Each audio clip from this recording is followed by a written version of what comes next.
Police को इस बात का यकीन हो गया था कि अगर ये जमानत पे बाहर आ गया तो फिर खैर नहीं। जिस खातून से उसने बात की है, ऑडियो उस खातून से कहीं शोखी में निकली है। तो ये कॉल बाहर कैसे लीक हुई? एहसन शाह की और उसकी बीवी की गुफ्तगू। मैं कहता होता हूँ ऊपर अल्लाह और जेल के हवाले से नीचे सुपरिटेंडेंट। जुल्फकार अली भुट्टो ने कहा था अगर मुझे सुपरिटेंडेंट की कुव्वत का अंदाजा होता तो मैं सुपरिटेंडेंट जेल बन जाता। वो जो पूरा एरिया है ना जहाँ पे अडयाला जेल है जी। उसके अंदर जो टावर लगे हुए हैं ना मोबाइल के, आप यकीन करें कि वो एक एक सेकंड रिकॉर्ड हो रहा है। इस तरह का कोई कैदी जिसके ऊपर 24 आवर इतनी विजिलेंस और इतनी नजर हो, किसी कैदी को एक डिप्टी सुपरिटेंडेंट का मोबाइल जाके देना, इट इज इम्पॉसिबल। लोगों ने एक एतराज किया कि इमरान खान देसी मुर्गे खा रहा है, हाँ। मटन खा रहा है, हमें तो लगा वो यशिया कर रहे हैं। यशिया कर रहा है। हमारे पास ये ऑप्शन मौजूद है, घर से पका पकाया खाना भी मंगवा सकता हूँ, जेल के किचन से मैं कुक करवा सकता हूँ, बना सकता हूँ। जेलों में ये चक्की सिस्टम क्या है? अब जेल वाले कहते हैं कि हम कोई ऐसी सजा ना दें जिसके कोई निशानात बाकी रहे। निशानात बाकी रहे। वो कहते हैं कि फिर ऐसी सजा दो कि इसकी चीखें निकल जाएं और ये बंदे का पुत्र बन जाए। CDR क्या है? ये अच्छा। कहते हैं जी तुम्हारी CDR निकलवा के देख लेंगे। अगर आपने किसी बंदे का एक्सरे करना है ना तो आप उसकी CDR निकलवा लें। ये इतनी खौफनाक चीज है। बड़ा मशहूर ज़माना एक वाकया हुआ कस्टम से मुताल्लिक, और एक कीमती गाड़ी और एक तगड़े वजीर से मुताल्लिक। हमर हाँ, हमर तो ये गाड़ी। वाकया क्या था जरा सुना दें। अच्छा, बिस्मिल्लाहिर्रहमानिर्रहीम। फ़रूक बड़ा शो में खुश आमदीद। आज हमारे मेहमान हैं मारूफ तहकीकाती सहाफ़ी नसीर वाघा साहब।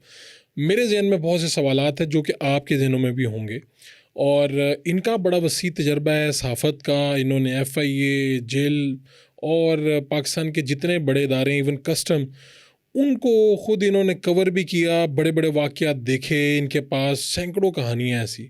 तो आज उनमें से कुछ कहानियाँ हम आपके सामने रखेंगे। मैं कोशिश करूँगा कि मैं इनसे निकलवा सकूँ, और प्लस कुछ इन्फॉर्मेशन ऐसी है जेलों के बारे में, मुजरिमों के बारे में, और कुछ टर्म्स ऐसी हैं जिनका हमने से सुना है, इनकी हकीकत क्या है। पाकिस्तान में फांसी क्यों नहीं होती अब?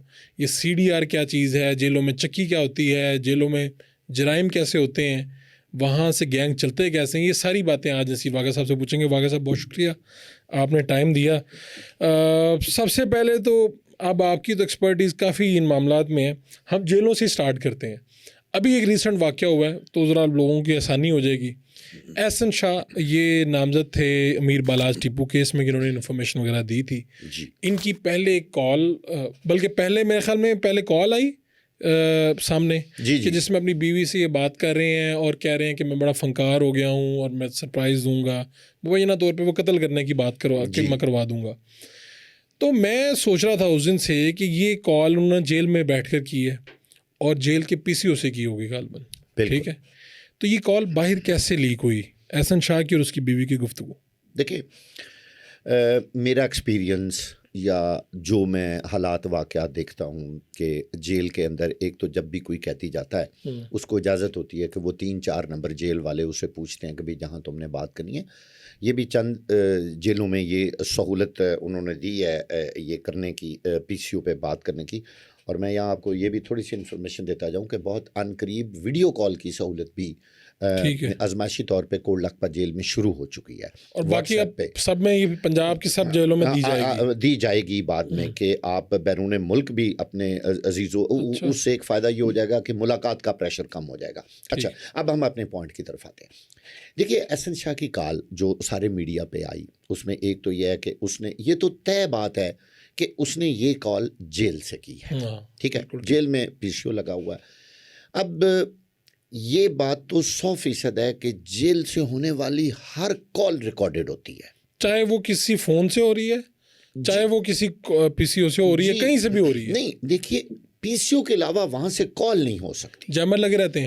100%। यानी अगर कोई बंदा ये कहे कि जी मैं वहाँ मोबाइल पे बैठ के बात कर रहा हूँ, तो मैं नहीं मान सकता। अगर ये हो सकता है कि कोई बहुत किसी ने बड़ा काम कारनामा करना होगा, किसी वक्त जैमर बंद हो और कोई जेल का मुलाजिम जो है वो उसको मोबाइल दे दे, तो वो एक अलग बात है। अदरवाइज जेल के जैमर, यही वजह है कि हम जेल सुपरिटेंडेंट से भी बात नहीं कर पाते, हमेशा WhatsApp पे बात होती है। वो अपने वाईफाई उन्होंने लगाया होता है और जेल के तमाम अमले के मोबाइल फ़ोन जेल के अंदर बंद होते हैं, ठीक। और यही जैमर लगने का टेस्ट होता है जो उनके चल रहे हैं कि नहीं चल रहे। यस, जो उनके अफसराने आला हैं वो उनके सिम नंबर चेक कर रहे होते हैं कि कहीं वो ऑन तो नहीं है। अगर वो ऑन है तो या तो वो जेल से बाहर है, और अगर वो जेल के अंदर है तो उसका वो नंबर बंद होना चाहिए। अच्छा, अब जेल से होने वाली हर कॉल फ़ारूक साहब रिकॉर्डेड होती है, ठीक है, और वो रिकॉर्ड बहुत अरसे तक जेल के पास रहता है। ये जेल के अंदर जो पीसीओ लगे हुए हैं ना, ये पीटीसीएल के नहीं है, ये एक ख़ास जो पाकिस्तान की एक है तो बाहर की कंपनी, मोबाइल फ़ोन कंपनी आप समझ लें, उन्होंने वहाँ पीसीओ लगाए हुए हैं और उन्हीं का ही अमला वहाँ तैनात है। अच्छा, वहाँ पे अमला भी वहीं। हाँ, ये बाकायदा वहाँ बने हुए हैं बात करने के लिए, इसी तरह जैसे हम बात कर रहे हैं, वो ठीक है, फ़ोन लगे हुए हैं, फ़ोन लगे हैं, आप बात कर रहे हैं और वो बात रिकॉर्ड हो रही है, और वो कंपनी पाबंद है उनको रिकॉर्ड रखने की। वो रिकॉर्डिंग कौन निकलवा सकता है? कोर्ट। अगर कहीं, ये लंबा प्रोसीजर बहुत, अगर कभी कहीं कोई ऐसा इशू आ जाए, कोई बंदा कहता है कि जी मुझे इस बंदे ने जेल से बैठ के रैंसम मांगा है, मुझसे अगवा बराए तवान, या मुझे धमकी दी है, या कोई किसी ने बहुत बड़ा काम हो गया है, कोई जुर्म, और वो बंदा लिख के दे, तो फिर उसकी इजाज़त ली जाती है कोर्ट से या होम डिपार्टमेंट से। अगर वो केस इन्वेस्टिगेट हो रहा हो, उसके बाद बाकायदा एक तरीका है कि वो वहाँ से उसकी ऑडियो निकाली जाती है। वो अच्छा, मैं आपको तो हर कॉल का टाइम नोट होता है, और हर दिन आप नहीं कर सकते, आपके पास 2 दिन होते हैं हफ्ते में कॉल करने के। हर कैदी के मखसूस दिन होते हैं, जब वो कॉल करता है उसकी कॉल पहले बाकायदा एक रजिस्टर में रिकॉर्ड होती है, इसने इतने बज के इतने मिनट पर इस नंबर पर कॉल की थी, उसका दौरानिया क्या है वो भी उसके अंदर लिखा होता है। लिहाजा कॉल निकलवाना मुश्किल नहीं होता कि अगर कोई ऐसा वाक़या हो जाए तो वो कॉल वहाँ से निकल सकती है। अच्छा, अब ये जो एहसन शाह वाला वाक़या है, मेरा जो एक्सपीरियंस है, जिस खातून से उसने बात की है ना, ये ऑडियो उस खातून से कहीं शोखी में निकली है। शोखी में होता है ना कि जी ये किसी को फॉरवर्ड करता है कि आ रहा है जी, वो देखना उसने ये बात की है, उल्टा देगा, ये होगा। शायद बहुत बाएतमाद लोगों को उसने की हो, लेकिन या शायद उसको इसकी सेंसिटिविटी का अंदाज़ा ही ना हुआ हो कि इसके असरात क्या हो सकते हैं। वो चलती चलती पुलिस के हाथों लग गई। उनके लिए तो ये बहुत बड़ी बात थी। उन्होंने कहा अच्छा, इसका मतलब है कि उसके तो ये इरादे हैं, वो जेल से बाहर आएगा तो कत्लो गारत करेगा, पुलिस वालों को कत्ल करेगा, लिहाजा इसलिए उस कॉल की अहमियत ज़्यादा हो गई, और उसी कॉल की वजह से ही वो अपनी जान खो बैठा। मैं आपने बिल्कुल सही कहा है। मैं आपको बिल्कुल यकीन से कहता हूँ कि एहसन शाह की मौत सिर्फ इस वजह से हो गई। किसने की, ये सारी दुनिया को पता है कैसे उसको मारा गया, वो एक लंबी बात है, लेकिन उसकी वजह ये थी कि सारी पुलिस को इस बात का यकीन हो गया था कि अगर ये ज़मानत पे बाहर आ गया तो फिर खैर नहीं। अच्छा, ये जेलों में ये चक्की सिस्टम क्या है? अच्छा देखिए, कुछ ना लोगों के जहन में ये है कि शायद जब किसी को बतौर सज़ा आप कहते हैं इसने जेल का, देखिए जेल के अंदर लॉ एंड ऑर्डर कायम रखने के लिए ना पुलिस तो होती नहीं है, फिर जेल का अपना ही अमला होता है। उन्होंने ना मुख्तलिफ सज़ाएँ रखी हुई होती हैं, जिसमें एक सज़ा है चक्की में बंद कर देना। कुछ लोगों के ज़हन में ये है कि पता नहीं वहाँ कुछ चक्कियाँ लगी हुई हैं और वो पीसता रहता है और वो जी पता नहीं उसको गंदम दी जाती है, वो सज़ा के तौर पे वो थक टूट के। ऐसा बिल्कुल नहीं है। चक्की मीन्स एक छोटा सा सेल है, और इसमें सबसे बड़ी सज़ा उसकी ये होती है कि वो अकेला रहता है, वो उसको किसी से मुलाकात की, जेल के अंदर भी, ठीक है। चक्की का मतलब है कि जहां उसको बंद कर दिया, छोटा सा एक सेल है, उसके अंदर ही उसने रहना, उसने बाहर नहीं निकलना। आप ये देखिए, चक्की में बंद होने वाला बंदा अगर ज्यादा वक्त अंदर रहता है ना, तो वो यहाँ तक कि उसकी जिसको कहते हैं ना, टांगें भी जुड़ जाती हैं। इतनी छोटी जगह पे सजा जो देनी होती है, और फिजिकल सजा जेल में देना बड़ा मुश्किल काम है। आप पूछेंगे वो क्यों मारते क्यों नहीं है? जेल के अंदर टाइम टू टाइम सेशन जजेस आ गए, या वो बाहर जब कोर्ट में जाते हैं पेशी पे, तो वो वहाँ चीखना शुरू कर देते हैं कि हमें तो जेल वालों ने, अगर अगर ऐसा हो अगर ऐसा हो तो अब जेल वाले कहते हैं कि हम कोई ऐसी सजा ना दें जिसके कोई निशानात बाकी रहे। निशानात बाकी रहे। वो कहते हैं कि फिर ऐसी सजा दो कि इसकी चीखें निकल जाएं और ये बंदे का पुत्र बन जाए। उसको बंद कर देते हैं, इसको कहते हैं जी उसको चक्की बंद कर दिया गया। उसके ऊपर इसके साथ ये भी पाबंदी होती है कि उसकी मुलाकात नहीं होती। तो यानी जितना तन्हाई में रहना है, तन्हाई में जिस्म की वो आपकी रोटी पानी मिलेगा, लेकिन वो मिल नहीं सकेगा। इवन बाहर भी उसकी मुलाकात नहीं होगी। आप ये जरा गौर करें, जो मैं ये जेल के अंदर भी वो किसी से नहीं मिल अंदर भी नहीं सकता किसी से मिलेगा और बाहर भी। और बाहर अगर उसकी कोई मुलाकात वो भी आती है, फर्ज करें उसकी सजा 15 दिन है चक्की की, ये इख्तियार सुपरिटेंडेंट जेल के पास है। देखिए फारूक साहब, मैं कहता होता हूँ ऊपर अल्लाह और जेल के हवाले से नीचे सुपरिटेंडेंट, इतनी बड़ी कुव्वत है। वजह से जुल्फकार अली भुट्टो ने कहा था कि अगर मुझे सुपरिटेंडेंट की कुव्वत का अंदाज़ा होता तो मैं सुपरिटेंडेंट जेल बन जाता। यानी वो जब जेल में थे तो उन्होंने अंदाजा हुआ कि ये तो बादशाह है, कि ये तो बादशाह है।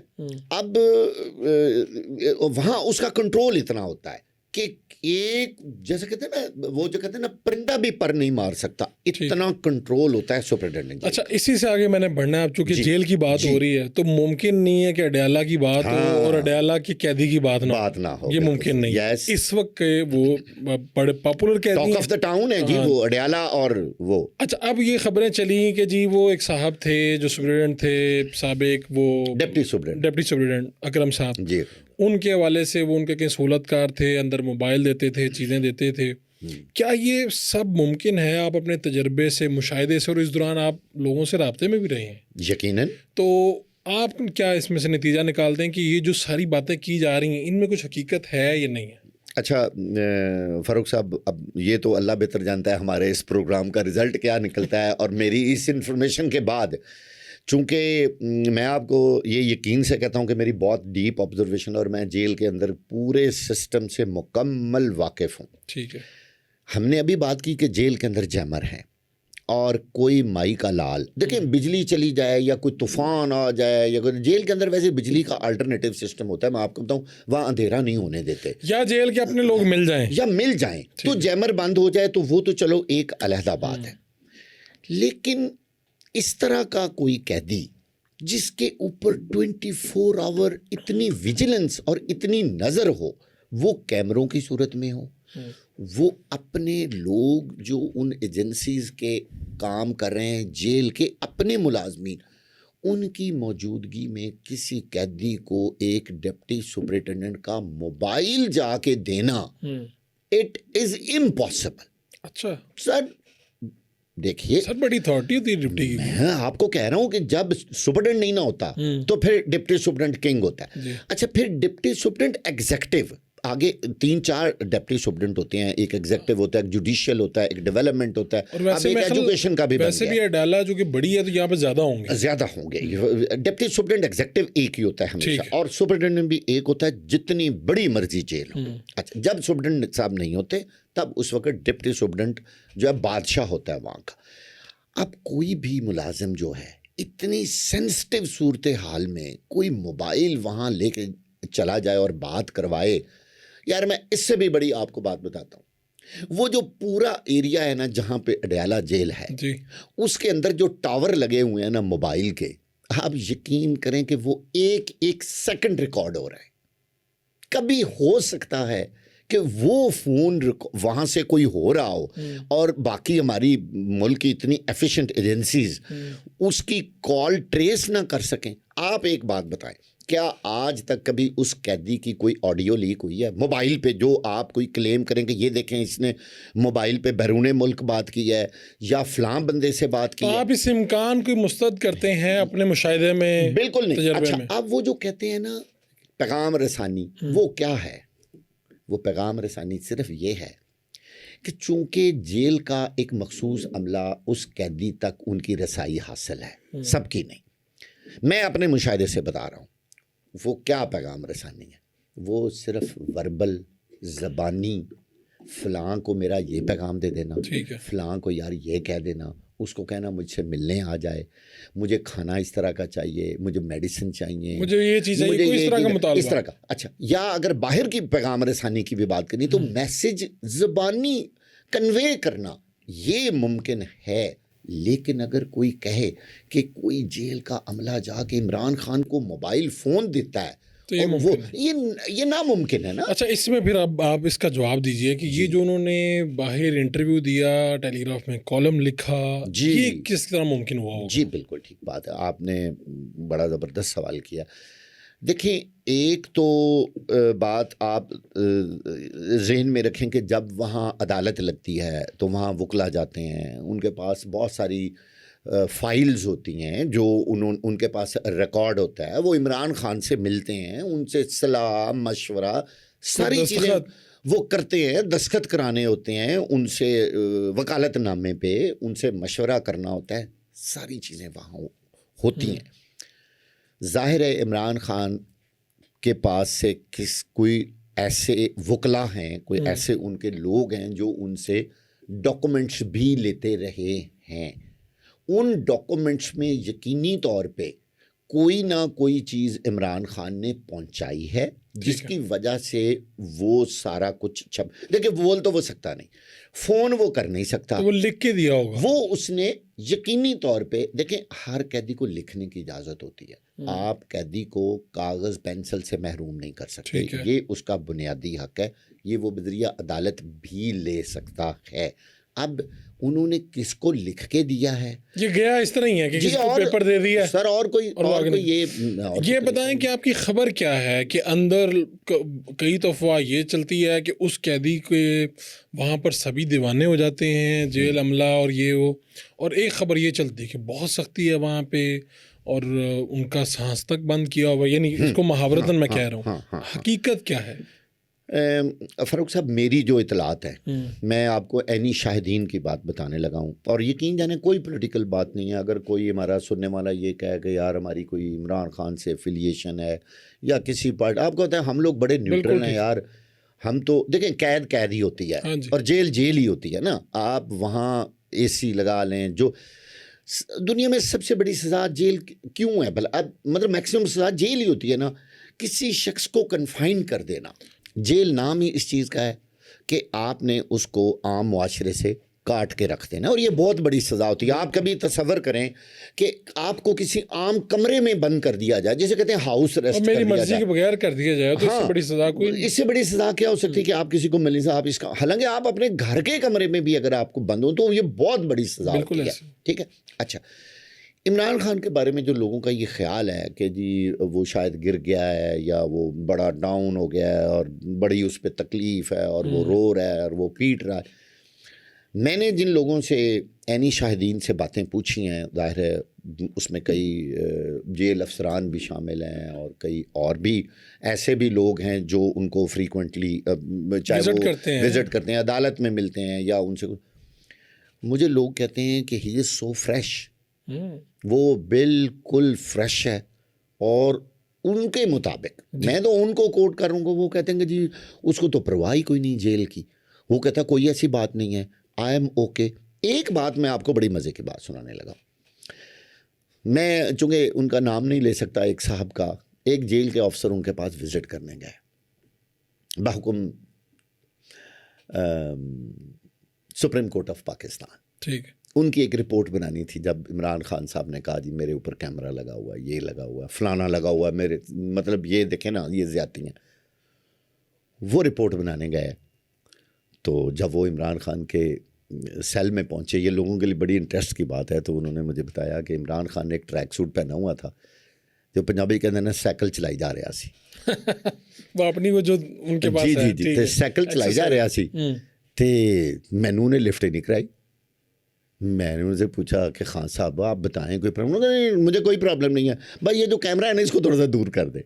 जो उस वक्त भी उन्होंने कैमरे पे इतराज़ किया था, उनके सेल पे थोड़ा सा आगे कैमरा लगा हुआ था। उन्होंने ये कहा कि जब मैं कपड़े बदलता हूँ या जब मैं छोटा सा जो पीछे मेरा वॉशरूम है, जब मैं नहाता हूँ तो वो कैमरा जो है ना, मुझे लगता है कि मेरा कैमरा, मैं उस कैमरे में आता हूँ, तो आप ना उस कैमरे को थोड़ा सा दूर कर दें।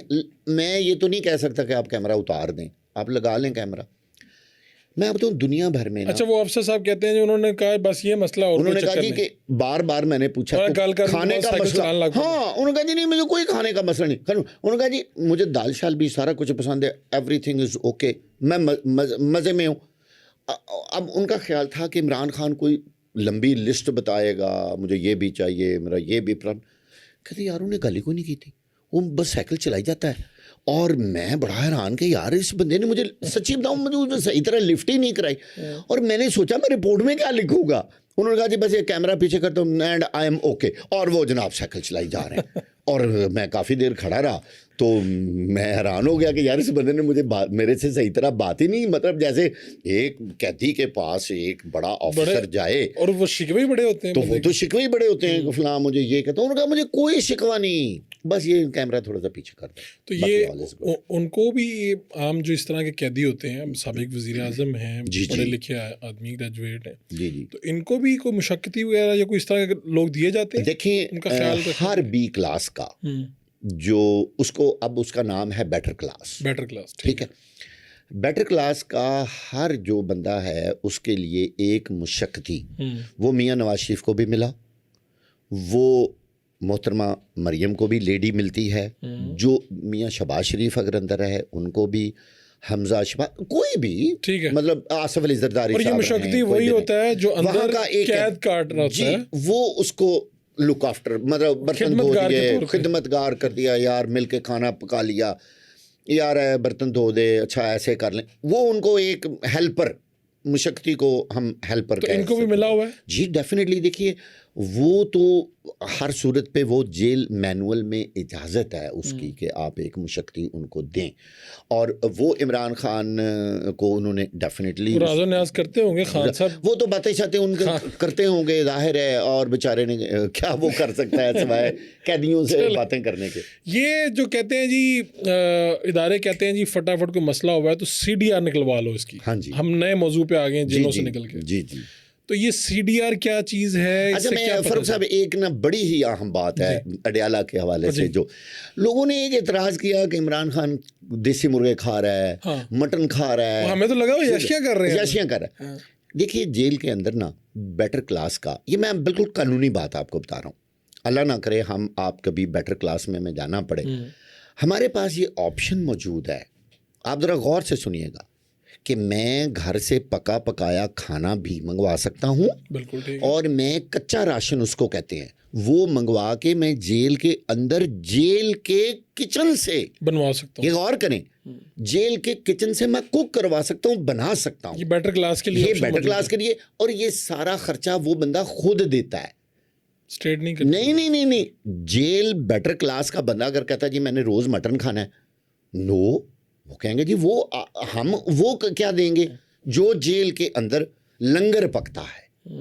लेकिन अगर आपने स्पेशल खाना खाना है, बहुत सारे लोगों ने इतराज़ किया कि मैं बार बार कह रहा हूँ कि यार हम कोई पॉलिटिकल बात नहीं कर रहे हैं, हम कोई किसी को सपोर्ट नहीं कर रहे, लेकिन कोई भी कैदी हो, चाहे वो नवाज शरीफ घर में खाना खाता था या हमजा या ये सारे मंगवाते हैं, ये सारे खाने बाहर से आते हैं। अच्छा, इनको घर से आता था? जी घर से आता था, और ये परमिशन होती है। और खान साहब का क्या हिसाब है, घर से आता है? देखें हाँ, कि कच्चा राशन? नहीं, वो कच्चा भी मंगवाते हैं और उनको पका पकाया भी आता है, क्योंकि ये उनको फैसिलिटी दी गई है ना। ठीक है, और ये जिस तरह पहले सबको हासिल थी उनको भी हासिल जी जी उनको भी हासिल है वो, हम उनको ने ये कह ही नहीं सकते कह रहे हैं कि अपने खर्चे पे वो देसी मुर्गे खाएं, जी जो मर्जी खाएं, जो बीफ खाएं, जो उनका दिल करे। इस चीज़ पे जो बड़े लोग इतराज़ कर रहे थे कि जी वो, मैं ये जाती तौर पे समझाऊं, ये नवाज शरीफ पर भी ना करें, ये उनका अपना खर्चा है ना, अपना खाना है, वो अपना खाना, सोना मंगवाए, चांदी मंगवाए, मिट्टी मंगवाए, ये उसका जेल पे कोई असर नहीं। CDR क्या है? ये कहते हैं जी तुम्हारी CDR निकलवा के देख लेंगे। देखिए मैं आमतौर पे लोगों को कहता हूँ कि अगर आपने किसी बंदे का एक्सरे करना है ना, तो आप उसकी CDR निकलवा लें, आपको उस बंदे के सारी चीज़ों का पता चल जाएगा। ये इतनी खौफनाक चीज़ है कि जो कॉल भी मोबाइल फ़ोन पे होती है, क्योंकि आजकल आपको पता है मोबाइल फ़ोन ही तो सारा कुछ है, हर बंदे के पास मोबाइल है, वज़ीर आज़म से लेके सिपाही तक, शायद ही कोई बंदा, हर बंदे का पर्सनल मोबाइल भी है। यानी एक ऐसा फ़ोन भी यकीनन होगा जो मियाँ शहबाज शरीफ या इमरान खान के अपने हाथ में होता था और वो खुद सुनते थे। बिल्कुल एक उनका अपना, एक तो पीए के पास हो गया, बेसिकली PSO ये के पास हो गया, अमाल नामा है उनका। हाँ जी। अच्छा, आप ये जो CDR mean complete data record, आपके मोबाइल का मुकम्मल डाटा रिकॉर्ड आम तौर पर जो निकलता है वो 6 महीने पुराना है, लेकिन अगर हमारी एजेंसीज चाहें तो तमाम मोबाइल कंपनियों के पास ये पुराना डाटा भी निकल आता है। फिर फ्रांजिक बड़ी खौफनाक चीज़ होती है, वो आपको मैं बाद में बताऊँ। तो कहते हैं ना फलाने का फ़ोन फ्रांजिक हो गया। अच्छा, अब ये क्या करते हैं कि जो उस फ़ोन के अंदर तमाम इनकमिंग, ठीक है, और तमाम आउटगोइंग कॉल्स एंड मैसेजेस लिखे नहीं होते। CDR में ये तो आ सकता है कि मैंने फारूक वड़ाई साहब को मैसेज किया, लेकिन मैंने मैसेज क्या किया है ये नहीं आता, वो उस CDR पे नहीं आएगा। लेकिन अब जो ताज़ा बातें हम सुन रहे हैं कि जो बड़ी जदीद टेक्नोलॉजी, व्हाट्सएप को भी जो लोग मॉनिटर कर सकते हैं, उनके लिए वो मैसेजेस पढ़ना कोई मुश्किल काम नहीं है। उसकी वजह यह, व्हाट्सएप लिखता तो है कि एंड टू एंड, हाँ जी, ये सिक्योर है। जी जी जी, और इसमें उन्होंने लिखा हुआ है कि इवन व्हाट्सएप खुद भी इसमें इंटरफेयर नहीं कर सकता, कि व्हाट्सएप खुद भी ये चीज़ नहीं निकाल सकता और इसकी कॉल बड़ी सिक्योर है। लेकिन आप देखिए, जब इंटरनेट आपके कंट्रोल में है, आप PTA मौजूद है, टेक्नोलॉजी मौजूद है, तो ये चीज़ें तो बड़ी आसान है ना। जब आर्टिफिशियल इंटेलिजेंस आपके पास है तो हम नहीं वो कर सकते। ये अलीमा खान की ऑडियो कहाँ से निकली हैं? ये सारी मोबाइल से निकली, ये सारी व्हाट्सएप से निकली, सारी व्हाट्सएप से। देखिए ना, वो व्हाट्सएप कॉल्स हैं। अच्छा, फिर ये कैसे रिकॉर्ड हो गई? इस वक्त जो सॉफ्टवेयर्स हैं ना, वो दुनिया में इतने खौफनाक सॉफ्टवेयर्स हैं जो अनऑफिशियल हैं, जो ओपन नहीं है हमारे सामने। बड़ी बड़ी एजेंसीज, बड़े बड़े इदारे स्पेशल वो बनवा रहे हैं इस तरह के सॉफ्टवेयर जो कि आम पब्लिक नहीं है। अब देखिए ना, आइए, आर्टिफिशियल इंटेलिजेंस, या एक बंदा कहता है जी मेरा बहुत बड़ा सॉफ्टवेयर हाउस है, एक बंदा कहता है यार मैं ये बनाने में माहिर हूँ, ये जो सॉफ्टवेयर हैं।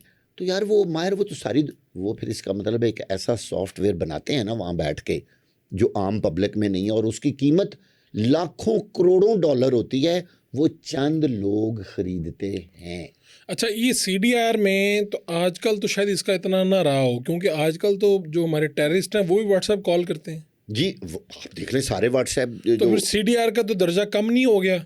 और ये कि कौन कौन इदारे, ये तो पुलिस भी निकलवा लेती है, ये तो कोई मसला नहीं। एक चीज़ मैं आपको बताऊं कि CDR का जो इख्तियार है ना, CDR का इख्तियार हमारी एजेंसीज के पास है, जिसमें पुलिस शामिल नहीं है। अच्छा, हाँ, पुलिस को CDR निकलवाने के लिए हर हाल में हमारी एजेंसीज की हेल्प लेनी पड़ती है। तरीक़ाकार ये है कि किसी पुलिस स्टेशन वाले को अगर चाहिए कोई रिकॉर्ड आपका या मेरा, तो वो क्या करेंगे कि वो अपने मुतलका DPO, SP, जो भी आपका पुलिस का हेड है, पहले उसको लिखता है, वो आगे एजेंसीज को भेजता है, वो आपको CDR देते हैं। ये तो है ऑफिशियल तरीका, लेकिन इस मुल्क में और इस पूरी दुनिया में क्या नहीं होता अनऑफिशियल। मैंने अभी रिसेंटली एक CDR एक बड़े अहम बंदे की निकलवाई।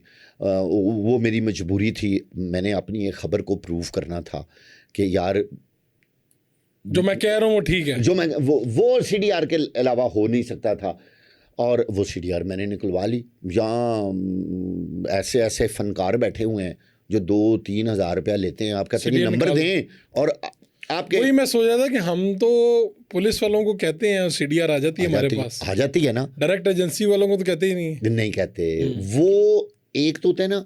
अच्छा देखिए, अच्छा, उससे ये पता चल जाता है, ये देखे ना आपका मोबाइल चोरी हो गया, हाँ, तो CDR से साफ पता चल गया कि आपका मोबाइल इस वक्त कहाँ पे है। नहीं, वो CDR से नहीं पता चलता। देखिए, लेकिन ये तो पता चल जाता है लास्ट में मोबाइल कहाँ से ऑन हुआ था। हाँ, ये मैक्सिमम पता चल पकड़ने में आसानी है बेसिकली। हाँ, CDR वो फ़ोन की जो लोकेशन है ना, देखें फारूक साहब, एक चीज़ है लोकेटर। जी, लोकेटर, आपने बात बड़ी ज़बरदस्त जानब ले गए। पाकिस्तान के अंदर लाहौर पुलिस के पास 1-2 लोकेटर हैं टोटल। आप देखें, ये बड़ी शिकायत मिलती है वैसे, वो कहते हैं जी उस एक है वो सही नहीं काम कर रहा, FIA वाले भी बड़ी ये शिकायत करते हैं। और फिर वो कहते हैं जी वो 3G है, और जो मौजूदा फ़ोन है वो तो 4G है। अच्छा, जब ये 3G वाला वहां पहुंचता है ना, तो उतनी देर में तो वो अगला साहिवाल पहुंच जाता है। तो ये नाकामी है। देखें, हमारे पास लेटेस्ट नहीं, शायद पुलिस के पास देखिए ना, नहीं है। हमारे पास कोई बजट की कमी तो है नहीं ना। असूल ये होना चाहिए कि आप अगर ये कहें कि हमने अगवा बराए तवान के अलावा या मर्डर के अलावा लोकेटर यूज़ नहीं करना, या हमारे पास टाइम नहीं है, एक पूरी गाड़ी होती है जिसके अंदर वो एंटीने लगे होते हैं, लैपटॉप होता है, वो यानी इतना आसान नहीं कि वो ग्लास की तरह उठाया और जाके पकड़ लिया। वो पूरा सेटअप चल रहा होता है साथ, वो ऐसे ऐसे लोकेशन के साथ चल रहा होता है। अच्छा, यहाँ या फिर वो पिन पॉइंट पे आ जाते हैं कि जी हमारे ख्याल, देखिए हमारी एजेंसीज के पास ना पिन पॉइंट लोकेशन वाला लोकेटर मौजूद है, बिल्कुल एग्जैक्ट। ये टेररिस्टों को जो पकड़ने का तरीका है वो यही है कि वो एग्जैक्ट उस घर में पहुंच जाएंगे कि ये लें जी, इस घर में है बंदा, इस वक्त मोबाइल चल रहा है। अच्छा, मैंने आपसे ना एक दो वाकयात सुनने हैं जी। और बात आपसे बड़ी लंबी हो जाती है फिर, क्योंकि वाकयात आपके पास बहुत है, मेरे पास पूछने के लिए बहुत कुछ है। जी जी। तो एक तो बड़ा मशहूर ज़माना एक वाकया हुआ, वो हम लाहौर के इधर उधर दूसरे हल्कों में भी सुनते रहे। वो था कस्टम से मुतल्लिक, और एक कीमती गाड़ी और एक तगड़े वजीर से मुतल्लिक। हमर। हाँ, हमर तो ये वाकया क्या था, ज़रा सुना दें। अच्छा, देखें, आपका चूँकि जल्दी सुनाना चाहता हूँ ताकि लोग भी ज़रा ज़्यादा लंबा वाकया हो जाए तो गड़बड़ हो जाता है, काम देर हो जाती है। अच्छा, हुआ ये था कि लाहौर में एक बड़े मशहूर वफाकी वज़ीर थे, तो उनके रेफरेंस से उनके जानने वाले, एक्चुअली तो वही उसके पीछे थे, उन्होंने ना एक गाड़ी मंगवा ली। ठुकर न्याज बेग पे NLC है, नेशनल लॉजिस्टिक्स सेल। बेसिकली जगह फ़ौज की होती है, जैसे ड्राई पोर्ट है, रेलवे की है, तो वहाँ सेटअप कस्टम का लगा होता है। बाहर से जो चीज़ें आती हैं, हाँ, वो वहाँ पे आके रुकती हैं और कंटेनर आते हैं और गाड़ियाँ आती हैं, वहाँ से वो क्लियर होती हैं। ये NLC लोगों को बताने के लिए, NLC क्या बला है, नेशनल लॉजिस्टिक्स सेल ये है। अच्छा, वहाँ पे गाड़ी आ गई। अब गाड़ी थी हमर, दुनिया की बहुत महंगी तरीन गाड़ी। तो मेरा ख्याल है पहली दफ़ा वहाँ पे वो गाड़ी आई होगी, बड़ी ज़बरदस्त गाड़ी। उन सालों की बात आप कह रहे हैं? उन सालों में तो वो बिल्कुल यूनिक गाड़ी थी। और मेरे अंदाजे के मुताबिक शायद ही उससे पहले, क्योंकि थोड़ी सी पुरानी बात है, शायद ही उससे पहले किसी के पास हमर हो। गाड़ी हमर आ गई। ठीक है। अब बात ये थी कि उसकी कस्टम ड्यूटी निकलवाने का, कि जी निकलवानी कैसे है। जो हमर लेके आए थे ना, उन्होंने ये प्लान किया, उनको जब वो इंपोर्ट कर रहे थे ना, तो उन्होंने पूछा कि इस पे कस्टम ड्यूटी कितनी है। उन्होंने बताया जी इतनी कस्टम ड्यूटी है। तो किसी फनकार ने उनको बताया कि आपको कस्टम ड्यूटी बचाने का एक तरीका बता दें। उन्होंने कहा जी क्या? उन्होंने कहा जी ऐसे करें कि इसकी सीटें जो है ना, उनकी तादाद बढ़ा लें। उन्होंने कहा जी वो उससे क्या होगा?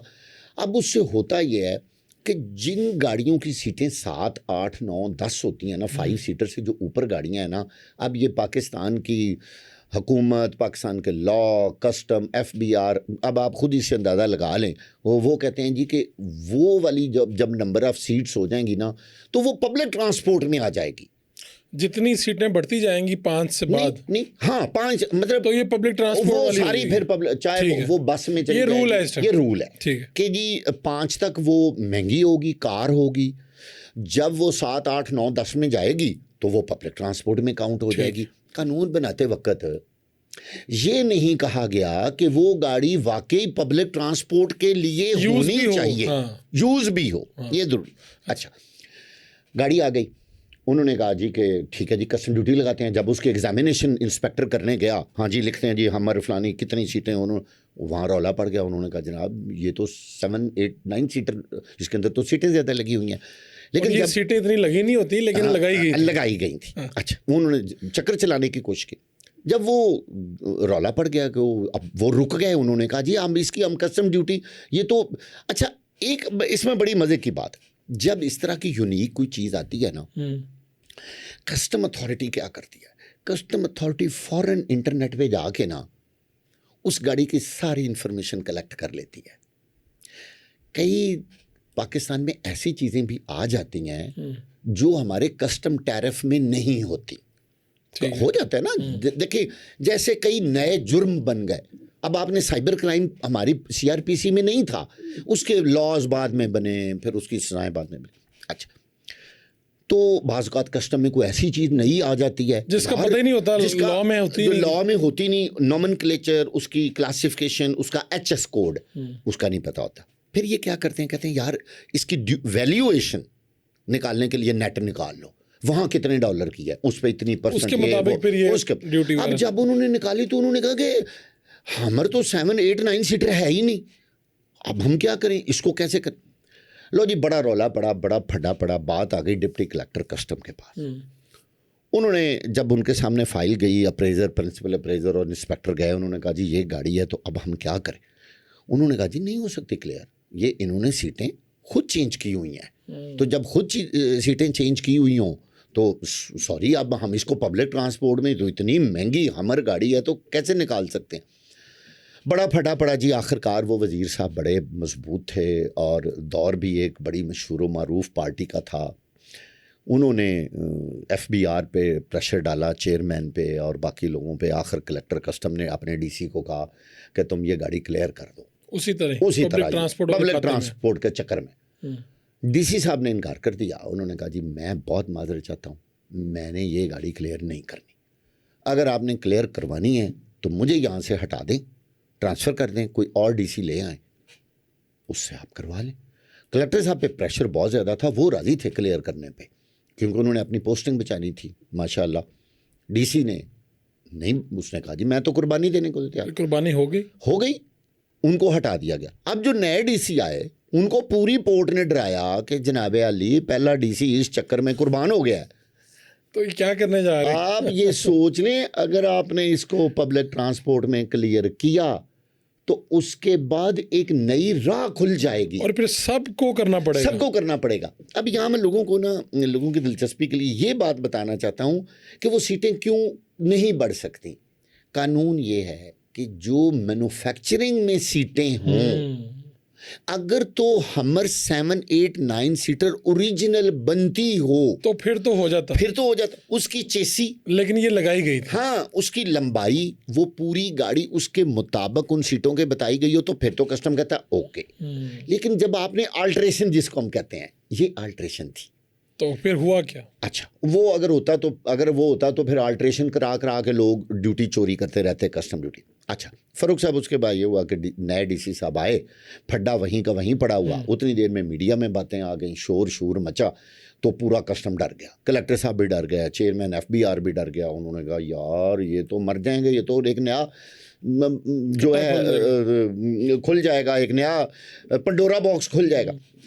अब उस पार्टी ने क्या किया, वो चले गए FTO के पास। उस वक्त FTO थे, मैं उनका नाम ले देता हूँ, शुएब सडल साहब। अच्छा, ये FTO मतलब फेडरल टैक्स ओम्बुड्समैन, ये टैक्स के मोहतसिब हैं, जिनकी अदालत में टैक्स के हवाले से आप केसेस जो हैं वो फाइल कर सकते हैं और वो फैसला करते हैं जब दो पार्टियों के दरमियान फैसला ना हो रहा। अब एक इधर इंपोर्टर था, एक कस्टम वाले थे, उन्होंने सबको वहाँ बुला लिया।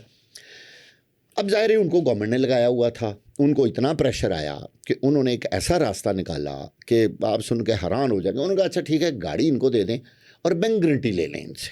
ये क्या? बैंक गारंटी ये होती है कि अगर बाद में एक कमेटी बनाएंगे, अगर वो कमेटी कहे कि ये पब्लिक ट्रांसपोर्ट में आएगी तो बैंक से पब्लिक ट्रांसपोर्ट वाली कस्टम ड्यूटी ले लें, और अगर वो कहें नहीं ये लग्जरी गाड़ी है तो फिर लग्जरी गाड़ी का, लेकिन आप गाड़ी दे दें, गाड़ी फौरन दे दें। ये वाला मसला जो है ये पेंडिंग करते। बाद में उन्होंने कहा जैसे कमेटियां बनती हैं ना, और बाकायदा कमेटी बन गई। आपको पता है ना, पाकिस्तान के अंदर जिस काम को ना करना हो उसकी कमेटी में, वो कमेटी निकली नहीं कभी।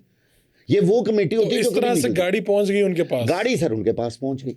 अब जब गाड़ी पहुंच गई तो वो जो साहब थे उन्होंने 3 बंदे नॉमिनेट कर दिए, तीनों कराची के थे, एक कलेक्टर था, 2 DC थे। उन्होंने कहा जी अब आपने फैसला करना है, इसकी क्लासिफिकेशन इसको कहते हैं कस्टम की ज़ुबान में ना, आपने क्लासिफिकेशन करनी है कि ये किस में फॉल करेगी, पब्लिक ट्रांसपोर्ट में फॉल करेगी या लग्जरी गाड़ी में, आम जो गाड़ियाँ होती हैं। खैर उसकी तो वैसे ही ड्यूटी ज़्यादा थी क्योंकि उसकी कॉस्ट बहुत ज़्यादा है ना हमर की। उन्होंने कहा जी ठीक है हम फैसला करेंगे। जब उन्होंने देखा कि ये तो मीडिया पे इतना प्रेशर है और तूफ़ान मचा हुआ है, और वो फिर खौफज़दा हो गए। उन्होंने कहा कि अगर हमने ये फैसला कर दिया तो फिर तो आज के बाद हर गाड़ी जो इंपोर्ट होगी वो आल्टर करके, अच्छा फिर वो सीटें उतर भी जाती हैं फ़ारूक साहब, आप वो उतार दें ना, 4 बोल्ट लगे होते हैं आप उतार के फेंक दें, यानी आपने पैसे दिए एक दूसरी ट्रांसपोर्ट के, यानी थोड़े से पैसों में क्लियर करवा ली, क्लियर करा के और उसकी luxury- ड्यूटी लाखों में है, 40-50 लाख अगर है, 50-60 यानी डबल से भी ज्यादा फर्क है। डबल आप समझ लें कि 100% की बजाय आपने 25% में गाड़ी क्लियर करा ली और बाद में सीटें उतार के फेंक दें। आप उस वजीर ने आपको कभी तंग नहीं किया, फॉलो अच्छा, कर रहे थे? उन्होंने मिनिस्टर साहब ने काफ़ी ज़्यादा शोर शोर मचाया। मैं जहाँ जिस मीडिया उसमें काम करता था उनको भी उन्होंने कहा कि ये बंदा मेरे पीछे पड़ा हुआ है यार, आप इनसे पूछें। बल्कि यहाँ तक मैं फ़ारूक साहब आपको बताऊँ कि वो जो कमेटी थी, जब मेरी उनसे बात हुई तो उनमें से जो हेड थे कमेटी के, तो मुझे उन्होंने कहा कि आप इसमें पर्सनल हैं। मैंने कहा आप मुझसे ना हलफ उठवा लें, ना मैं जानता हूँ ना मेरा कोई इस चीज़ से ताल्लुक़ है। जिसकी भी गाड़ी है, मैं सिर्फ इस मुल्क और कौम के लिए यही चाहता हूँ कि इस तरह का एक चोर दरवाज़ा और ना खुल जाए। मैंने कहा यार आप खुद सोचें कि अगर लोग सीटें बदल के गाड़ियां ले आए तो फिर आप लग्जरी टैक्स की गाड़ियों का टैक्स कैसे लेंगे? तो वैसे इस रूल को नहीं आपको समझते यार, ये सीटों के ऊपर लगाते हैं, यानी गाड़ी की कीमत और उसके मुताबिक लगा दें ड्यूटी। हाँ, ये बिल्कुल आपने सही कहा। आप देखें आजकल ऐसी ऐसी कीमती गाड़ियां 7, 8, 9 सीटर आई हैं। मैं अब उन कंपनियों के नाम नहीं लेना चाहता, वो जरा आजकल बड़ी इन है। हाँ, बड़ी वो इन है। आप उनकी सीट्स देखें, सीट देते हैं, जब आप उसकी कीमत देखेंगे तो आप बड़े हैरान होंगे कि यार इसी कंपनी की ये जो छोटी गाड़ी है 5 सीटर, वो महंगी है, वो जो है उसके और उसमें फर्क थोड़ा है। यानी उनकी कस्टम ड्यूटी, उनकी कीमत में। जब मैंने कंपनी से पूछा तो उन्होंने मुझे बताया कि जनाब बात यह है कि ये तो फिर बादशाह है ना हुकूमत पाकिस्तान वाले, देखें गाड़ी देखें क्या क्या लेविश, क्या लग्जरी गाड़ी, लेकिन सीटें ज़्यादा हैं, लिहाजा टैक्स का में तो गाड़ी सस्ती है। हालांकि वो वाली जो गाड़ी जो मैं समझ रहा हूँ, हाँ, वो गाड़ी यहाँ पे वैन के तौर पे इस्तेमाल नहीं होती, हो ही नहीं सकती। ये बात है, वो गाड़ी वैन के तौर।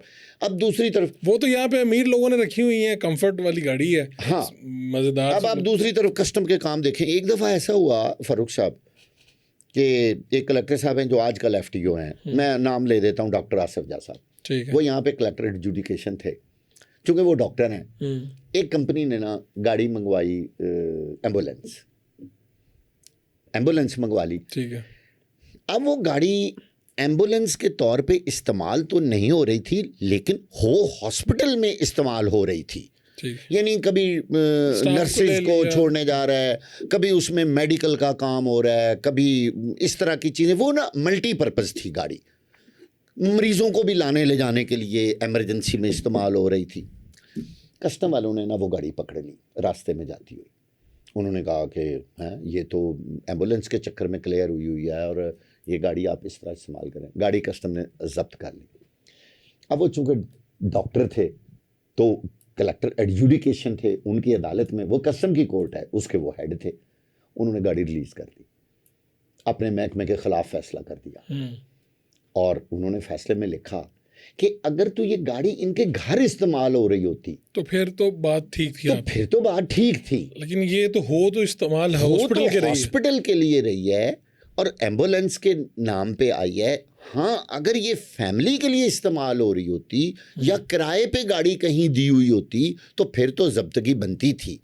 तो समटाइम्स ना मैं ये समझता हूँ हमारे बड़े इदारों को फैक्ट्स को देख के, कई चीज़ें होती ना आपको समटाइम्स वो थोड़ा सा अपना रूल, क्योंकि अब देखिए ये नहीं कहीं लिखा हुआ कि एम्बुलेंस को आप किसी और चीज़ के लिए इस्तेमाल नहीं कर सकते। अच्छा, अब एक छोटा सा वाक़या, हमारे एक दोस्त हैं, उनको किसी ने कहा कि फ़लाँ चीज़ बाहर से लानी है। मैं छोटा सा वाक़या बता देता हूँ ताकि लोगों तक पहुँचे ये बात। जी। तो यहाँ पर वो किसी ऐसे मुल्क से आ रहे थे, वहाँ से वो शराब भी उनका क्या कि आप 2 बोतलें शराब भी लाएं साथ। ठीक है। और आपने ला के एयरपोर्ट पे ये 2 ऑफिसर या 1 ऑफिसर आएंगे, उसको वो देनी है। ठीक है। और जैसे कोई चेकिंग करने लगे ना वो बैग जिसमें असल सामान है, तो आपने कहना इसके अंदर शराब है, तो वो चेक नहीं करेंगे। ठीक है। क्योंकि वो जो अफसर है उसके पास जानी है। अब उसमें वो मेडिकल का सामान था। अब ये जो लेके आया उसने मुझे वाक़या सुनाया पूरा, और उसने बताया कि पाकिस्तान को कैसे लूटा जाता है। कहते हैं वो वहाँ पर मैं एक जगह पे गया और मुझे लोगों ने घेर लिया और वो ऑफिसर आया, उसने कहा ले आए हो? उसने कहा ले आया हूँ। ठीक है, उसने मेरा बाहर लेके आया, उन्होंने कहा फ़लाँ गाड़ी है उसमें रख दो। बैग में है? उसने कहा बैग में। उसने कहा किस बैग में है? तो उसे बताया ये क्या था, दोनों बैग बताना, क्योंकि दोनों में एक एक बोतल रख के साथ वो सामान रखा हुआ था। अच्छा, अब सामान चेक नहीं हुआ, ठीक है। वो दूसरे मुल्क से आया, हाँ, इसके बाद यहाँ से स्कैन नहीं हुआ, स्कैन नहीं हुआ, बाहर आ गया। उसने वो गाड़ी में रख के उनकी बोतलें गाड़ी में रखी हैं, अपना बैग पीछे निकाल लिया, कुछ भी यानी बताया होगा कि मेरा सामान है, बताना भी क्या, वो सामान उसने क्लियर करवा लिया, ठीक है। और वो इस तरह से लेके निकल गया। ऑफिसर ने उसका माथा चूमा कि तुम मेरा तोहफा ले आए हो। जब वो पहुंचा तो उसने अगले बंदे से पूछा कि यार तुमने मेरी टिकट भी लगाई है और तुमने इनको ये महंगी शराब भी जो मैं वहाँ से ख़रीद के लाया हूँ ये दी है, तो ऐसा ये क्या था सामान में, ये तो छोटा सा बैग है ये वो। तो उसने कहा ये मेडिकल का सामान है जो तकरीबन 3 से 4 करोड़ पाकिस्तानी का बनता है और इस पर जो ड्यूटी है वो 40 से 50 लाख रुपया बनती। अगर वो इसको चेक करते और इसको ऊपर नीचे करते तो कमो बेश ये अंदाज़ा था मेरा। तो ये सिर्फ 2 शराब की बोतलें और तुम्हारी एक आने जाने की टिकट, इसने मेरा काम क्लियर कर दिया। तो ऐसे वाक़यात मतलब मुझे तो उस बंदे ने सुना दिया ना जो ले के आया था। आपके साथ भी ऐसा ये देखते हैं ऐसा होता है? देखिए बड़ाई साहब, कस्टम्स में ना जो सामान आता है ना, एक तो इंपोर्ट के ज़रिए आता है, आप रेगुलर इंपोर्ट, और 2 बार एक होता है अकम्पनीड बैगेज, जो आपके उस अकम्पनीड मीन आपके साथ आ रहा है, ठीक है। एक है अनअकम्पनीड बैगेज, आप यूके से आ रहे हैं, कुछ सामान आपने बुक करवा दिया जो 1-2 दिन के बाद कार्गो में आ गया। एक सामान वो होता है जो आपके साथ आ रहा है। ये जो स्मगलिंग है ना, ये इसका सबसे खौफनाक रूट, उसको हम कहते हैं कस्टम्स ट्रैफिक, उसका स्पेसिफिक नाम है। जो एयरपोर्ट पे जब आप उतर के डायरेक्ट घर आ जाते हैं, उतरते हैं, आप अपना सामान लेते हैं, बेल्ट से उठाते हैं तो और आप बाहर आ जाते हैं, सबसे सिक्योर तरीका वो है जो लोग करते हैं ये काम। कस्टम्स के लोगों की लाइन के बगैर बड़ी बड़ी स्मगलिंग नहीं होती। आपने सुना होगा 5 करोड़ के मोबाइल पकड़े गए जी। अब आप पूछेंगे ये पकड़े कैसे जाते हैं। अब आपने बात ही ऐसी कर दी है, मैं आपको एक ऐसी बात बताने लगा हूँ, लोग हैरान हो जाए। भाई कोई 5 करोड़ के मोबाइल का रिस्क ले सकता है? काफ़ी ज़्यादा नहीं होंगे? चल नहीं, आजकल तो थोड़े मोबाइल नहीं, फिर भी इतने तो होंगे। हाँ, इतने होंगे किसी बैग में छोटे से 5-6 करोड़ के मोबाइल, लेकिन अमाउंट बहुत बढ़ गया ना। 4-5 लाख का आईफोन है आजकल, आपको पता। अब कोई बंदा बगैर लाइन के, जिसको लाइन कहते हैं, बगैर अटी सटी के, बगैर अंडरस्टैंडिंग के, वो कैसे लेके आ जाता है यार। और फिर जब वो पकड़ा जाता है तो आप देखें उसका लॉस कितना होता है। और ये बात तो तय है कि वो 5-6 करोड़ के मोबाइल फ़ोन अपने रिस्क पे नहीं ला सकता, वो मिल के लाता ना, वो मिल के लाता है। तो अब मैं ये सोच रहा था कि यार शराब कितने की होगी, वो 2-3 लाख की। देखें उन्होंने, वो तो उस कस्टम ऑफिसर को उन्होंने चीट किया, ये क्लियर बात है। अच्छा, उस अफसर को चीट किया और उस अफसर ने अपने छोटे लालच में उन्होंने कहा कि ये शराब को स्कैन नहीं होने देगा। देखिए ना। अच्छा ये बताएं कि पाबंदी है बाहर से शराब यहाँ पर जी लाना? बिल्कुल। आप एक बोतल क्या 1 मिलीलीटर भी जो शराब है ना, कानूनी तौर पे वो आप नहीं ला सकते। जो गैर मुल्की है ना, ये बड़ी इंफॉर्मेटिव बात आपको बताने लगा हूँ। जो गैर मुल्की हैं ना, उनकी शराब वहाँ डिटेन हो जाती है। एक होता है जब्त हो, एक होता है डिटेन कर लेना, रोक लेना। उनके पास ऑप्शन होता है कि जब वो मुल्क से वापस बाहर जाएं तो उनको टैग दिया जाता है, लेकिन गैर मुल्की होना ज़रूरी है। गोरे वगैरह और उनके पास शराब है तो वहीं रख लेंगे। वो कहेंगे जी जिस दिन आप जाएंगे ना, ले जाए, हम उस दिन आपने हमें वो एक दिन पहले बताना पड़ता है, कल मेरी फ्लाइट है जनाब, जब अच्छा देंगे कहाँ, आगे जाके जहाज़ के पास, ये ना होगा वहाँ से फिर वापस आ जाए। अच्छा आगे तो शराब को महफूज कर लिया जाता है, उसके ऊपर टैग लगाया जाता है कि जी ये फ़लाँ बंदे की नाम शाम चिट फ्लाइट नंबर, और वो कहता है जी मेरी फ़लानी कल मैंने फ़लाँ फ्लाइट पे जाना है। वो मुतलका इंस्पेक्टर जल्दी जल्दी से वो निकालता है, वो निकाल के वहाँ पहुँचता है, वो कहता है सर ये आपका बैग, अब आप वापस ले जाएँ। कुछ लोगों के ख्याल में ये है कि शायद गैर मुल्की और नॉन मुस्लिम्स को पाकिस्तान के अंदर शराब लाने की इजाज़त है और गोरे ला सकते हैं, और इस गलत फहमी में बहुत सारे लोग मारे जाते हैं। वो कहते हैं साथ गोरा है ना, गोरे को 2-3-4 बोतलें पकड़ाएं और ले जाए। नो, किसी गोरे काले को, नॉन मुस्लिम को कोई अलाउड नहीं है। वैसे मजे की बात यह है कि अगर आप उधर दुबई की जो ड्यूटी फ्री है ना शॉप, अगर आप वहाँ पे जाएं और उन्हें कहें कि आपने ये शराब लेनी, तो हाँ। आपसे पूछेंगे कि किधर जा रहे हो, हाँ या वो आपका वो देखते हैं ना, जी जी जी तो कहते हैं हुजूर ये तो आपके उधर लेके नहीं जा सकते। हाँ। यानी वो इतने ईमानदार लोग जी हैं जी जी क्या कि आप मौके बता देते हैं, उनको तो खरीदारी हो रही होती है, हाँ वो कहते हैं कि वो कहते हैं ये अपने पकड़ी पैसे जाया जाएगी, ना करो, ये तो उन्होंने जाने नहीं देनी। जाया हो जाएगी। लेकिन यहाँ पर ये है कि अगर कस्टम चाहे या जी। इदारे के कुछ लोग चाहें जी, वहाँ जी, पे, जी, तो जी। फिर आप ले जा सकते हैं, वरना कानूनी तौर पे आप नहीं ले वहाँ जा से सकते। लेके नहीं आ सकते। देखिए फारूक साहब, एक बात तो तय है ना कि और ना ये क्रिश्चियन ला सकते हैं, कोई भी नहीं ला सकता। नो, मैंने अभी कहा कोई नॉन मुस्लिम, कोई गोरा काला, कोई किसी को अलाउ नहीं है। देखिए चीट किसी को भी कर करके ले, ठीक है। कोई मर्जी से कनाइवन से ले आता है, कोई बाई चांस। मैंने ऐसे ऐसे लोगों को भी देखा है, यकीन करें बगैर प्रोटोकॉल के 5-5, 10-10 बोतलें। मैं आपको चेकिंग ही नहीं होती उनकी। मैं आपको एक अपनी जाती बात बताने लगा हूँ। मुझे कोई बंदा अगर बाहर से आने से पहले ये बता देना, वैसे कई लोगों को बड़ा कॉन्फिडेंस होता है कि वागा साहब हमारे दोस्त हैं, वागा साहब मैं 2 बोतलें शराब लेके आ रहा हूँ, बस फिर मैं उसका प्रोटोकॉल भी बंद हो जाता है। मैं उसे कहता हूँ कि एक बात है, अगर तू लेके आया तो फिर एक बात याद रखना, मेरा जो बंदा तुम्हें लेने आएगा वो नहीं आएगा, तू जान तेरा काम जाने। अच्छा कईयों के हम प्रोटोकॉल नहीं करवाते, वो वैसे ही निकला। देखिए ना, वो आप कह रहे हैं कि किसी ने देखा ना, नजर ना हाँ, पड़ी, नजर ना पड़ी, वो हुआ ना। बाज दफा हमें भी कोई देख लेता है, रश होता है ना, पहचान लेते हैं, हाँ वो कहते हैं सर आप ओ सर आ जाए, हाँ चले इज्जत जाओ, एहतराम, इज्जत वो सोच भी नहीं सकते कि यार यार बंदा ये साथ क्या लेके जा रहा है। अच्छा देखिए, जो आपका कस्टम का चैनल होता है ना, जहाँ लोग खड़े होके क्लियर हो रहे होते हैं, वहाँ एक स्कैनर लगा हुआ है। अच्छा जब फ्लाइटें ज़्यादा होती हैं ना, ये बड़ी काम की बात, जब फ्लाइटें ज़्यादा होती हैं ना, तो वो जो स्कैन करने वाला होता है ना, उसके अंदर इधर से वो बैग रखते हैं तो वो दूसरी तरफ से मिलता है। वो जब पीछे लाइनें लगी होती हैं, रश होता है, एयरपोर्ट भी छोटा है, लाहौर एयरपोर्ट की बात कर, तो कस्टम वाले ना परेशान हो जाते हैं। वो कहते हैं अच्छा जो ना चंद एक लोग हैं ना, इनको चेक कर लो और बाकियों को निकालते जाओ, उसमें फिर निकल जाता है। वो तो फिर वो फिर किसी की किस्मत है, पकड़ा गया तो पकड़ा गया, निकल गया तो निकल गया। लेकिन एक बात मैं देखें एज ए जर्नलिस्ट पूरी ईमानदारी से आपको बताऊं, कोई का कस्टम का हाई ऑफिशियल आपने अगर उसको सिफारिश कर दी ना, तो वो फिर शराब जाती नहीं वहां से।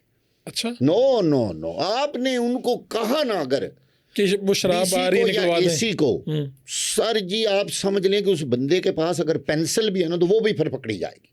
उन्होंने कहना नो, वो सख्ती इतनी करते सर वो नहीं। ये कह रहे हैं आप कि अफसर अपने पास रख लेगा शराब, ये कह रहे हैं नहीं नहीं नहीं नहीं नहीं नहीं नहीं, वो छोड़ेगा ही नहीं, वो उसको बाकी सरकार जब्त करेगा। और अगर इसमें कोई फाइन वगैरह भी जी अगर मिकदार से ज्यादा है तो FIR हो जाती है। 2-3 बोतलों पे डिटेन करके एक आपको मेमो दे देते हैं, लेकिन वो जब्तगी का होता है, वापसी का नहीं होता। अगर आप पाकिस्तानी नेशनल हैं, आपके पास ग्रीन पासपोर्ट है और आप मुस्लिम भी हैं, या चलें आप मुस्लिम नहीं भी, और आपको ना वो कहेंगे वो शराब आपको वापस नहीं मिल सकती।